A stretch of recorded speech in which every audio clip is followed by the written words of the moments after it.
Hello students, हम कर रहे थे फ्रांस का पॉलिटिकल सिस्टम। पहले हमने इसका सोशल इकोनॉमिक सिस्टम किया एंड आज हम इसका पॉलिटिकल सिस्टम है इसकी स्टडी करेंगे। जो फ्रांस का पॉलिटिकल सिस्टम है इसमें चेंजेस आते हैं।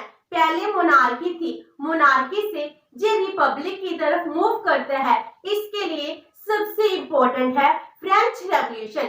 अगर हम फ्रेंच रेवोल्यूशन की स्टडी नहीं करते उसके बिना फ्रांस का पॉलिटिकल सिस्टम नहीं समझ पाएंगे। तो आज हम स्टार्ट करेंगे कॉजेस ऑफ फ्रेंच रेवोल्यूशन जो 1789 में हुई थी। फ्रेंच रेवोल्यूशन है, इस रेवोल्यूशन का बहुत बड़ा इम्पैक्ट है। आज के टाइम में भी फ्रेंच रेवोल्यूशन है बहुत ही इम्पोर्टेंट है। पूरे यूरोप में इसका सबसे ज्यादा इन्फ्लुएंस रहा है।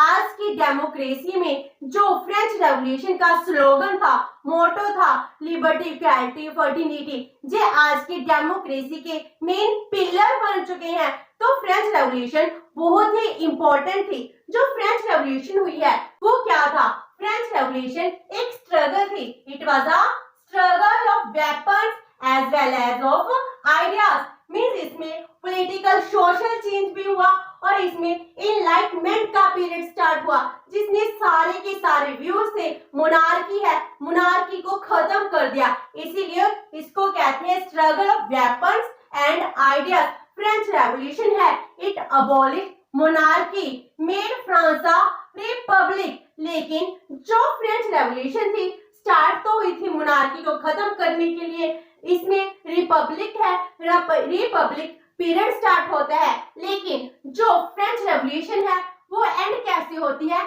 डिक्टेटरशिप से। डिक्टेटरशिप किसकी? Of Napoleon Bonaparte. मींस जो नेपोलियन था, नेपोलियन ने फ्रांस में अपनी डिक्टेटरशिप को कायम कर लिया था जब उसने रूल करना स्टार्ट किया था। इसीलिए फ्रेंच रेवोल्यूशन है बहुत ही इंपॉर्टेंट है। इसने पूरे यूरोप को, पूरे वर्ल्ड को इन्फ्लुएंस किया है। जो यूरोप का जब भी फ्रेंच रेवोल्यूशन का पीरियड था फ्रॉम 1789 से लेकर 1799 तक, it led to wide changes in social and political system. इसने पूरी की पूरी इकोनॉमी में, स्टेट में चेंजेस ला दिए। पहले किंगशिप थी, मींस लोग मानते थे ये एक राजा का रूल है, राजा ही इसका हेड है, इस किंगडम में हम रह रहे हैं। लेकिन बाद में उनमें नेशन की फीलिंग क्रिएट हुई। किंगशिप से नेशन की तरफ जाना पॉलिटिकल सिस्टम कहलाता है। इस पर बहुत ज्यादा कॉजेस थे। इसका इम्पैक्ट था कि फ्रेंच रेवोल्यूशन क्या हुई है। तो फ्रेंच रेवोल्यूशन के जो कॉजेस हैं हम इनको 4 पार्ट्स में डिवाइड करते हैं। First one is political causes of French revolution. जो फ्रेंच रेवोल्यूशन है इसके political, economic, social and intellectual enlightenment है, ये सब कुछ कॉजेस बने थे। तो जो आइडियाज को चेंज किया था वो बन गया इंटेलेक्चुअल इनलाइटमेंट पीरियड। इस तरीके के 4 पीरियड स्टार्ट होते हैं। तो फर्स्ट कॉज क्या है? Political cause of French revolution. Political, politics में बहुत कुछ चेंज हुआ। तो उस टाइम की फ्रेंच रेवोल्यूशन की जब हम पीरियड कह रहे हैं 1789 में फ्रेंच रेवोल्यूशन स्टार्ट हुई है। तो उससे पहले कैसा पॉलिटिकल सिस्टम चल रहा था? वहां पर हेरिडेटरी एब्सोल्यूट मोनार्क था।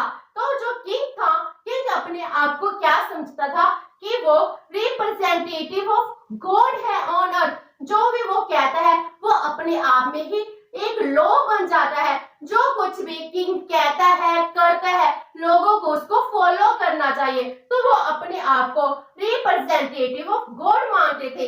इसीलिए वो क्या थे? एब्सोल्यूट मोनार्क किंग थे, वो डेस्पोटिक किंग थे। तो उस टाइम फ्रेंच रेवोल्यूशन से पहले जो फ्रेंच एडमिनिस्ट्रेशन था वो कैसा था? वो बहुत ही ज्यादा incompetent, disorganised, disordered, corrupted and expensive था, जिसमें कॉमन पीपल है इनको कोई भी एडवांटेज नहीं मिल रहा था। तो कॉमन पीपल है इस एडमिनिस्ट्रेशन से बहुत ज्यादा परेशान हो चुके थे, जिसमें लोगों की जो नीड्स थी वो भी फुलफिल नहीं हो पा रही थी। तो इसमें सिर्फ एक किंग है, इसका रोल नहीं है। इसमें जो लुई 14 है, 15 है, 16 है, इन सब ने कंट्रीब्यूट किया है, जिस वजह से फ्रेंच है जो पॉलिटिकल सिस्टम है, एडमिनिस्ट्रेशन है, वैसे वर्स्ट कंडीशन में पहुंच गया था। तो पहले हम करते हैं लुई 14, जिसने 1643 से लेकर 1715 तक रूल किया। वो बहुत ही ज्यादा एब्सोल्यूट डेस्पोट था। वो किसी की बात नहीं मानता था, पावर को सेंट्रलाइज कर रखा था। उसने बहुत सारी वॉर लड़ी थी जिसमें जीता भी था। लेकिन क्या हुआ, जब हम वॉर के बाद हारते या जीते हैं, हमको भी लॉस होता है। वो सिर्फ अपनी पावर को कंसंट्रेट करना चाहता था। उसकी भी एक पार्लियामेंट थी, लेकिन पार्लियामेंट के पास कोई पावर नहीं थी। जो पार्लियामेंट के रैंक थे वो भी खरीदे हुए रैंक थे। जो अरिस्टोक्रेट थे उन्होंने ही पेमेंट देकर उनको खरीदा था, जो बाद में हेरिडेटरी हो गए थे। तो जो पार्लियामेंट कहने को एक किंग की एडवाइजर काउंसिल थी, लेकिन वो भी कुछ नहीं कर रही थी। इसलिए किंग क्या हो गया था, पूरी तरह डेस्पोटिक किंग बन गया था। और उसने क्या किया, बहुत ज्यादा वॉर लड़ी, जिससे जो फ्रांस है वो बहुत ही ज्यादा डेट में पहुंच गया, जिस वजह से फ्रांस को इकोनॉमिक लॉस भी होना स्टार्ट हो गया। और उसके बाद आता है लुई 15, जो 1715 से लेकर 1774 तक रूल करता है। वह भी एक इनकम्पिटेंट किंग था। वो भी क्या था, लग्जरी लाइफ है वो एंजॉय कर रहा था। उसको आम लोगों की दुख तकलीफ का कुछ नहीं पता था। वो पेरिस से दूर एक वेर्साइल पैलेस था, उसमें रहते थे, जिसमें वो अपनी लाइफ एंजॉय कर रहे थे। और उन्होंने क्या किया, 7 इयर्स वॉर लड़ी थी। 7 इयर्स वॉर बहुत ही इंपॉर्टेंट है, जिस वजह से फ्रांस ने अमेरिका की हेल्प भी की थी। 7 इयर्स वॉर है जो France and great Britain UK में होती है, जिसमें फ्रांस हार जाता है। जिस वॉर में फ्रांस हार जाता है, इस वॉर से बदला लेने के लिए वो अमेरिका की हेल्प भी करता है। लेकिन इस वॉर की वजह से वो बहुत ज्यादा डेट में चला जाता है। इसका डेट है बहुत ज्यादा इंक्रीज हो जाता है। तो लुई 15 के बाद लुई 16 आता है, जिसने 1774 से लेकर 93 तक रूल किया। इसके टाइम पीरियड में ही रेवोल्यूशन आती है, क्योंकि एक जो बहुत ही वीक लीडर था, इसको गुड एडमिनिस्ट्रेटर नहीं कहा जा सकता था। इसने कंडीशंस को बहुत ही ज्यादा वर्स्ट कर दिया था। जो भी इसके एडवाइजर थे, अच्छे एडवाइजर थे, उनके एडवाइस पर कोई भी ध्यान नहीं देता था। तो इसकी एडवाइजर कौन थी, उसकी वाइफ थी मैरी एंटोनी, जो एक सच में ही इसके लिए बैड एडवाइजर है, वो प्रूफ होती है। जो इसकी वाइफ है लुई 16 है, उससे बहुत ज्यादा लव करती थी, लेकिन फिर भी उसके लिए गुड लक प्रूफ नहीं हो पाई। वो सिर्फ खुद ही एडवाइस देती थी। जो उसकी वाइफ थी मैरी एंटोनी, जी अनवाइज थी, एक्स्ट्रावेगेंट थी, जी बहुत ही ज्यादा कनिंग नेचर की थी। इसीलिए इसने जो पॉलिटिकल मैटर्स पर उन पर कोई कंसंट्रेशन ना ही खुद किया, ना ही किंग को करने दिया। और उसके बाद क्या होता है, जब अमेरिकन वॉर ऑफ इंडिपेंडेंस होती है, जापान क्या करते हैं, जो 7 इयर्स वॉर में इसकी डिफीट हुई थी और अमेरिका उस टाइम कॉलोनी था, वो ग्रेट ब्रिटेन से इंडिपेंडेंस चाहता था। वो जो फ्रांस है और ब्रिटेन से क्या करना चाहता था, अपना रिवेंज लेना चाहता था। दैट्स व्हाई वो अमेरिका की हेल्प करता है। लेकिन इस वॉर में हेल्प करने पर भी उसे कोई भी गेन नहीं मिलता, बल्कि उसका डेट इंक्रीज हो जाता है, जो इकोनॉमिक कंडीशंस को बहुत ज्यादा वर्स्ट कर देता है। और जो डेट था, इस डेट को पूरा करने के लिए वो टैक्सेशन सिस्टम है, इसमें चेंज लाता है। जो कॉमन पीपल है वो डेट देते थे, इन पर और बर्डन इंक्रीज कर देता है, जिस वजह से लोग रेवोल्यूशन कर देते हैं। तो ये पहला कोज हो गया, political cause of French revolution. इसके बाद आता है second, economic cause of French revolution. जो इकोनॉमिक कॉजेस थे वो कैसे थे, जो उस टाइम डेट की वजह से फ्रांस की इकोनॉमिक कंडीशन थी वो बहुत ही ज्यादा मेजरेबल इकोनॉमिक कंडीशन थी, उस पर बहुत ज्यादा डेट था बिकॉज ऑफ वॉर। जो नेशनल बजट का more than half of the amount सिर्फ डेट रीपेमेंट के लिए, इंटरेस्ट पेमेंट के लिए ही खर्च हो जाती थी। इसलिए आम लोगों के पास कुछ भी नहीं बचता था। एडमिनिस्ट्रेशन से वो बहुत ही परेशान थे और उस टाइम जो टैक्सेशन सिस्टम था बहुत ही ज्यादा डिफेक्टिव था, डिसऑर्गेनाइज था। जब हम टैक्सेशन सिस्टम की बात करते हैं, सोसाइटी में 3 स्टेट्स थी, 3 पार्ट में लोग डिवाइड हुए थे और इसमें से जो थर्ड कॉमन पीपल थे वो ही टैक्स पे करते थे, जिसको हम सोशल सिस्टम में समझेंगे कि कैसे टैक्सेशन सिस्टम है बहुत ज्यादा डिफेक्टिव था। एंड इसमें जो कलेक्शन ऑफ टैक्स थी, इस प्रोसेस में भी बहुत ज्यादा एरर थे। टैक्स को कलेक्ट करने के लिए कलेक्टर्स थे, लेकिन वो भी क्या थे, अरिस्टोक्रेट थे, अपनी मन मर्जी से टैक्स कलेक्ट करते थे। किसी किसी प्रोविंसेस में कोई पर्सन टैक्स नहीं देता था तो उसके बदले अदर प्रोविंसेस हैं उनको क्या करना पड़ता था, उनको कंपनसेट करना पड़ता था। तो उसका जो कलेक्टिंग प्रोसेस है वो भी सही नहीं थी, जो टैक्स इम्पोज किए जा रहे थे वो प्रोसेस भी सही नहीं थी। तो आम लोग हैं, सिर्फ इन पर ही पूरी इकोनॉमी का बर्डन आ गया। और जो 2 क्लासेस थी, अरिस्टोक्रेट थे, नोबल थे, क्लर्जी, प्रीस्ट थे, वो अपनी लग्जरी लाइफ है वो एंजॉय कर रहे थे। एंड उस टाइम फ्रांस में इकोनॉमिक क्राइसिस आता है, डिफेक्टिव कमर्शियल पॉलिसी होती है। स्टेट क्या करती है, कोई भी ध्यान नहीं देती है कि वो अपनी ट्रेड कमर्शियल पॉलिसी को अच्छा बना सके, बस उसको अपनी लग्जरी लाइफ एंजॉय करनी थी, वो अपनी लाइफ में मस्त थे। इकोनॉमी में क्या हो रहा है इसके लिए कुछ भी ध्यान नहीं दे रहा था। तो इंडस्ट्री सेक्टर है, ट्रेड सेक्टर है, ये लॉस में चल रहा था। ऊपर से एग्रीकल्चर सेक्टर है, इसमें बैड हार्वेस्टिंग हो रही थी। पिछले कई सालों से क्या हो रहा था, जो हार्वेस्टिंग थी वो बहुत ज्यादा कम हो रही थी, क्योंकि हार्श विंटर की वजह से वहां पर प्रोडक्शन कम हुई थी। तो फूड प्राइसेस है वो इंक्रीज हो गए, आम लोगों पर टैक्सेस इंक्रीज हो गए और जो बर्डन है कॉमन मैन पर आ गया। तो कॉमन मैन के लिए एक ब्रेड खरीद पाना भी बहुत मुश्किल हो गया। इस तरह इकोनॉमिक क्राइसिस आ गया। जब लोग जो कॉमन पर्सन है ये राजा के पास मिलने जाते हैं, राजा को कहते हैं कि हमारे ऊपर आप टैक्सेस है वो इंक्रीज करते जा रहे हो, लेकिन हमको एक ब्रेड भी परचेज करने के लिए मनी नहीं है। तो जो उसकी वाइफ थी, किंग लुई 16 की वाइफ मैरी एंटोनी, वो कहती है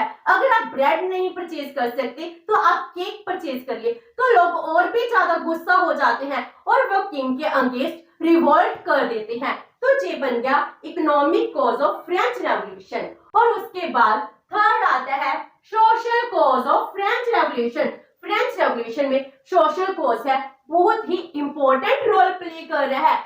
उस टाइम जो इसकी सोसाइटी थी बहुत ही कॉम्प्लेक्स डाइवर्सिफाइड सोसाइटी थी, जो कौन से प्रिंसिपल पर बेस्ड थी, फ्यूडलिज्म पर, इनइक्वालिटी पर, प्रेरोगेटिव वैल्यूज पर, जिसमें जो रिच क्लास है उनके पास राइट थे, वो प्रिविलेजेस को एंजॉय कर रही थी। लेकिन कॉमन मैन है वो क्या कर रहा था, कॉमन मैन बहुत ही परेशान था, वो टैक्स के बर्डन पर जी रहा था। तो उस टाइम पूरी की पूरी इकोनॉमी, पूरी सोसाइटी फ्यूडल लॉर्ड्स के दया पर डिपेंड कर रही थी।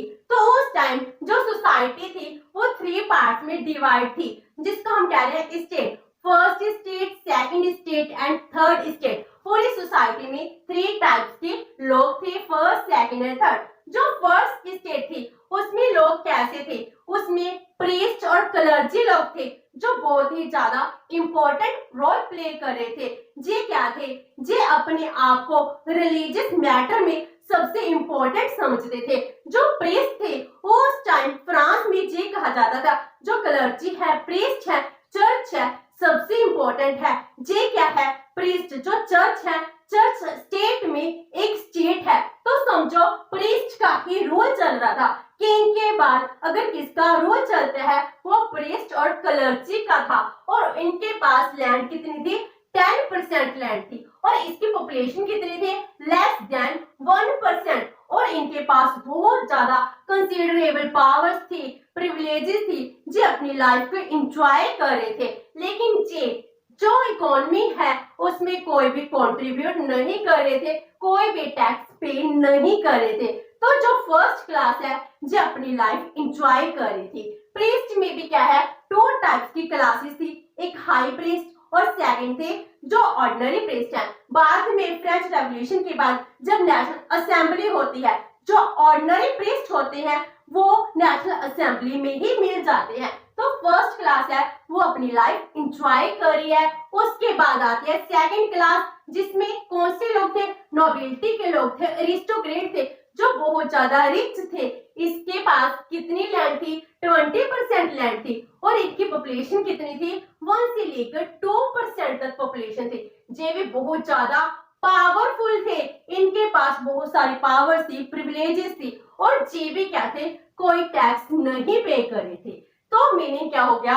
जो फर्स्ट क्लास है, सेकंड क्लास है, जी फर्स्ट एंड सेकंड क्लास जिसके पास 30% लैंड है, लेकिन इसकी पॉपुलेशन 2 और 3% की बिटवीन है, लेकिन ये जो इकोनॉमी चल रही है इसमें कंट्रीब्यूट नहीं कर रहे हैं। तो जो थर्ड स्टेट है जिसमें कॉमन पीपल है, सारा बर्डन इन पर शिफ्ट हो जाता है। इनके पास 70% लैंड होती है और जो पॉपुलेशन है अप्रोक्सीमेट 98% है, और इनके पास कोई राइट नहीं थे, कोई प्रिविलेजेस नहीं मिली थी। इन पर बहुत ही ज्यादा टैक्सेस हैं वो इम्पोज किए जा रहे थे। इस तरह जो फ्रेंच रेवोल्यूशन है इसमें जो सोशल कोज है जिसमें सोसाइटी पूरी तरीके से डिवाइडेड थी, जिसमें फर्स्ट एंड सेकंड क्लास है एंजॉय कर रही थी, थर्ड क्लास पर बर्डन था। जो थर्ड क्लास थी जिसको कॉमन क्लास कहा जाता है, ये भी आगे फर्दर 3 पार्ट्स में डिवाइड थी। फर्स्ट है मिडिल क्लास जिसको बोर्जिस क्लास भी कहा जाता था। ये जो कॉमन क्लास है इनमें से रिच क्लास थी, इसमें मनी लैंडर्स थे, ट्रेडर थे, एडवोकेट हो गए, टीचर्स हो गए, डॉक्टर हो गए, आर्टिस्ट हो गए। ये क्लास थी जो बहुत ही ज्यादा रिच क्लास थी, वेल एजुकेटेड थी, वाइज थी, डेडिकेटेड थी। जो एनलाइटमेंट का पीरियड स्टार्ट होता है सबसे पहले आइडियाज हैं इनमें ही डिवेल्प होते हैं। जो बहुत रिच क्लास थी इसमें बहुत ज्यादा कैपिटलिस्ट पर्सन थे वो इंक्लूड थे, लेकिन इनको भी कोई भी राइट नहीं दिया गया था, कोई भी प्रिविलेजेस नहीं दी गई थी। जी भी बहुत ज्यादा टैक्स थे वो दे रहे थे। तो इनके मन में क्या था कि इक्वालिटी होनी चाहिए, हम भी एक में एडमिनिस्ट्रेशन में पार्टिसिपेट करना चाहते हैं, हमारी भी इम्पोर्टेंस वहां पर बढ़नी चाहिए, क्योंकि जी बहुत ही रिच क्लास थी और इनके पास पावर कोई भी नहीं थी। तो इसीलिए जे कहते सबसे पहले इन्होंने ही आइडियाज दिए थे। जो इनलाइटमेंट होती है इसमें जे चेंज के लिए सबसे आगे जे ही आए थे। और उसके बाद सेकंड क्लास आती है अर्बन वर्कर्स, जिसमें कुक है, सर्वेंट्स है, वर्कर्स है, वो इंक्लूड होते हैं। और जो जे क्लास थी, जे बोर्जिस क्लास है, इसकी दया पर डिपेंड करती थी। जे एक बेस अर्नर वर्कर थे, इनकी लाइफ ठीक ठाक थी। जी अपनी लाइफ को एंजॉय करने के लिए, अपनी जो नीड्स हैं इनको फुलफिल करने के लिए अगर ज्यादा ओवर टाइम काम करते थे तो इनकी लाइफ स्मूथ से चल रही थी। तो इसमें जो अर्बन वर्कर्स थे जी क्या थे? क्लोज लिंक थे with the educated and intellectual society. It means क्या हो गया? इनका लिंक किसके साथ था? बोर्जिस क्लास के पास था, क्योंकि जो मिडिल क्लास है, बोर्जिस क्लास है, इनको सर्वेंट्स की जरूरत थी, वो पूरे कौन कर रहे थे? Urban worker. सेकंड क्लास थी वो पूरी कर रही थी, लेकिन इनके पास इकोनॉमिक एंड सोशल इनसिक्योर थी, क्योंकि अगर इकोनॉमिक क्राइसिस आएगा, फूड क्राइसिस आएगा, तो सबसे पहले भूख से मरेंगे कौन? जो जे कॉमन क्लास में सेकंड क्लास है, इस पर ही सबसे पहले क्या होगा? जो इन्फ्लेशन है इसका इम्पैक्ट पड़ता था। और उसके बाद थर्ड क्लास आती है फार्मर, जो 80% ऑफ फ्रांस 26 मिलियन पॉपुलेशन थी। तो ये सबसे ज्यादा मिजरेबल कंडीशन में थी, इनकी कंडीशन में बहुत ज्यादा वर्स्ट हो गई थी, टैक्स बर्डन इसके ऊपर था। ये पोरेस्ट क्लास थी, कभी कभी इनको अपनी इनकम का 75% इनकम है एज अ टैक्स पे करना था। तो जो फार्मर क्लास है इन पर ही सबसे ज्यादा बर्डन था। इसलिए जो भी इकोनॉमिक सिचुएशन थी, जिस सिचुएशन किसकी खराब हुई थी? इन फार्मर की हुई थी। सेकंड क्लास की हुई थी। तो ये क्या करते हैं, ये पर्सन चाहते हैं हमारी लाइफ भी अच्छी हो। इनके पास खाने को कुछ नहीं बचा था। इकोनॉमिक क्राइसिस की वजह से इनके पास जो अपनी ब्रेड परचेज करनी है उसके लिए भी मनी नहीं थी। इन्फ्लेशन बहुत ज्यादा इंक्रीज हो गई थी। जेही किंग से मिलने के लिए जाते हैं, लेकिन जो क्वीन है उसका रिस्पॉन्स नेगेटिव आता है। तो जे क्लास है सबसे पहले क्या करती है, रेवोल्यूशन के लिए आती है। इस तरह सोशल कोज बन जाता है। और उसके बाद जो फ्रांस की रेवोल्यूशन है, रेवोल्यूशन को लीड करने के लिए सबसे इंपॉर्टेंट किसकी होती है, इंटेलेक्चुअल एनलाइटमेंट की, जिस सबसे इंपॉर्टेंट कोज बनता है। तो जो इंटेलेक्चुअल एनलाइटमेंट थी, इसका मीनिंग क्या हो गया, जो हमारी ओल्ड प्रैक्टिसेस है जिसमें हम ये कहते हैं मोनार्क है, किंग है, इसका रूल चलेगा। कॉमन पर्सन है, ये क्या है, इनके लिए जो गरीबी है, पॉवर्टी है, इनकी किस्मत है। तो इन्होंने कहा था कि नहीं जी इनकी किस्मत नहीं है, इसके लिए स्टेट है, स्टेट ने ही इनकी किस्मत को खराब कर रखा है। स्टेट है, स्टेट की वजह से ही जो पुअर है इनकी मिजरेबल कंडीशन के लिए स्टेट रिस्पॉन्सिबल है। इन्होंने इक्वालिटी के लिए, लिबर्टी के लिए लोगों को जागृत किया था, एनलाइटमेंट किया था। इन्होंने कहा था मोनार्क का रूल क्यों होना चाहिए, जो सॉवरेनिटी है आम लोगों के पास होनी चाहिए, पीपल सॉवरेन होते हैं। तो इन्होंने आम लोगों को जागृत किया था। तो एनलाइटमेंट के कोर्स की वजह से लोगों ने रेवोल्यूशन की थी। तो जे क्या करती है, जो इंटेलेक्चुअल एनलाइटमेंट है इसमें रेवोल्यूशनरी आइडियाज हैं, रेवोल्यूशनरी विजन है, उसको दिया जाता है, जिसमें कहा जाता है जो आपके पास्ट के शैकल्स हैं इनको तोड़ दो। जो भी राजा आपको कहता है आपको वो नहीं करना है। और जे चाहते थे नया रूल इस्टेब्लिश होना चाहिए जो लिबरल हो, प्रोग्रेसिव हो एंड आइडियल सोसाइटी को डेवलप कर सके, जो किसके प्रिंसिपल पर बेस्ड हो, जस्टिस के प्रिंसिपल पर बेस्ड हो। तो इसमें क्या था, अनजस्ट तो हो रहा था। जो थर्ड क्लास है, कॉमन क्लास टैक्स दे रही है, first class, second class luxury life enjoy कर रही है, इसलिए जस्टिस होना बहुत जरूरी था। और जो फ्रेंच इंटेलेक्चुअल्स थे जैसे मॉन्स्क्यू, वोल्टेरी, रूसो, लॉक, इन्होंने बहुत ही इंपॉर्टेंट स्टेटमेंट्स दी थी। इन्होंने बुक्स राइट की थी जिसमें लोगों को जागृत किया गया था। तो इन्होंने लिखा अगेंस्ट द इनइक्वालिटी, एक्सप्लॉयटेशन, क्रूरलिटी, जिसमें इन्होंने लोगों को एक नया स्लोगन दिया, मोटो दिया, लिबर्टी, इक्वालिटी एंड फर्टिनिटी, जिससे लोग क्या हो गए, एनलाइटेंड हो गए। उन्होंने कहा अगर हम एनलाइटेड होंगे, अगर हमको भी लिबर्टी मिलेगी, इक्वालिटी मिलेगी, इससे हमारी लाइफ स्मूथ बनेगी। क्योंकि जो ये थर्ड क्लास है इनके पास खाने को तो कुछ था नहीं, तो इनके पास अल्टीमेटली एक ही रास्ता बचता था, वो थी रेवोल्यूशन। तो इन्होंने एनलाइटमेंट ने क्या किया, इंटेलेक्चुअल जो थे, फिलोसफर थे, इन्होंने लोगों को जागृत किया। और इसमें एक कोर्स बनता है अमेरिकन वॉर ऑफ इंडिपेंडेंस, जिस वजह से जब फ्रेंच के सोल्जर हैं वो वापस अपनी इकोनॉमी में आते हैं, वो लोगों के कहते हैं जो इंग्लैंड है, इंग्लैंड ने यूके को हरा दिया और वहां पर रिपब्लिक कंट्री है वो इस्टेब्लिश होगी, लोगों को राइट्स दिए गए हैं, तो हमको भी राइट्स मिलने चाहिए। इस तरह इंटेलेक्चुअल एनलाइटमेंट से लोगों ने रेवोल्यूशन कर दी। तो ये हो गए causes of French revolution. Next section में हम करेंगे कोर्स ऑफ रेवोल्यूशन, जिसमें जो कॉन्स्टिट्यूएंट असेंबली है वो कैसे बनती है। होप सो कि आपको ये सेशन अच्छा लगा होगा। अगर आपकी कोई query post comment box and video अच्छी तो please like and share with your friends. Thank you so much and have a nice day.